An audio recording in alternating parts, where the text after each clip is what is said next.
Today we have the newest luxury midsize SUV on the market, the 2022 Acura MDX.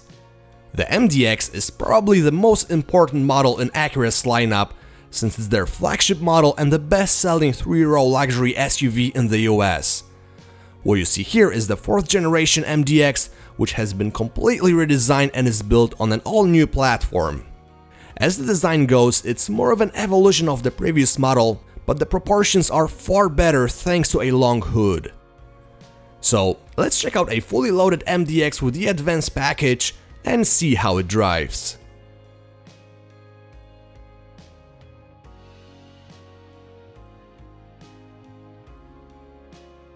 Now, as I mentioned before, the new MDX is built on an all-new platform which, for now, is exclusive for the MDX, but it will underpin future Acura's models. It is the most rigid SUV chassis they ever designed, and it features a new double wishbone front suspension combined with a multi-link in the back.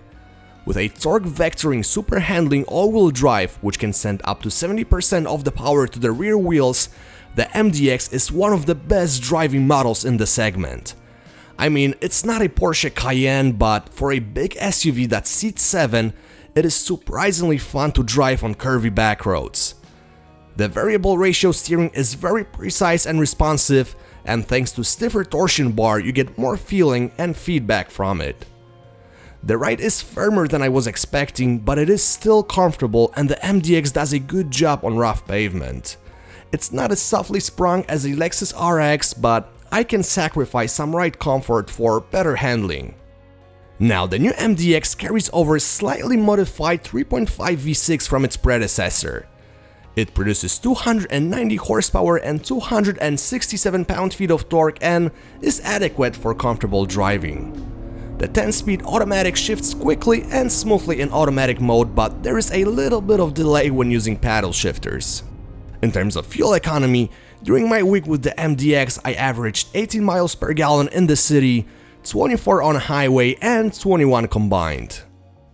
When it comes to driver assist features, the MDX comes standard with automatic braking with pedestrian detection, adaptive cruise control, lane keeping assist with lane centering, blind spot monitoring with rear cross traffic alert, road sign recognition, and automatic high beam.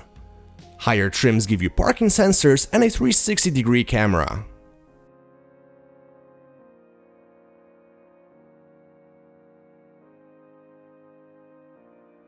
Alright, let's take a look inside the new MDX. Now, the interior is a massive improvement over previous generation. All materials are nice to the touch and everything feels high quality, but there is way too much piano black plastic for my liking.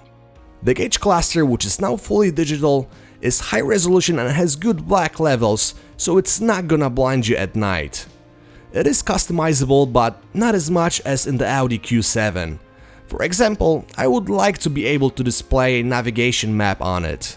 Instead, you only get turn-by-turn directions. The infotainment system features a 12.3-inch display and is controlled via a touchpad. Now, I'm not a huge fan of using touchpads, especially while driving, but Acura's iteration is pretty logical and works better than the one in Lexus. Other than that, the user interface is pretty intuitive. You also get a built-in Amazon Alexa and wireless Apple CarPlay and Android Auto. My tester was equipped with an optional 16-speaker ELS Studio 3D audio system, which sounds really good, especially at high volumes.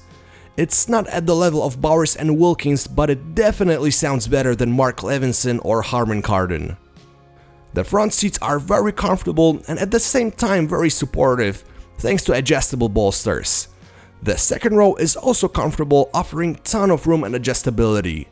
The third row, which is standard on all trims, isn't impressive, but it is usable. The trunk offers 16.3 cubic feet of space behind the third row, 31.1 cubic feet behind the second row, and 71.4 cubic feet after folding all seats down.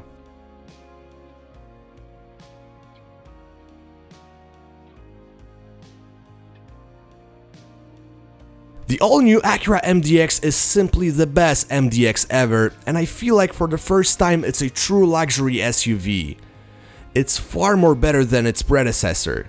It offers great ride comfort, shockingly good handling, and the advanced technology which puts it in parallel with European luxury SUVs. The MDX also seems to be the most reasonably priced SUV in the segment. Pricing starts at $46,900 for a base front-wheel drive model, and the all-wheel drive is a $2,000 option.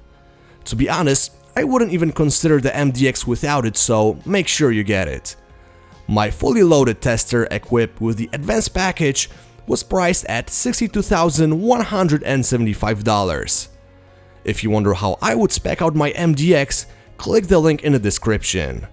Thanks for watching.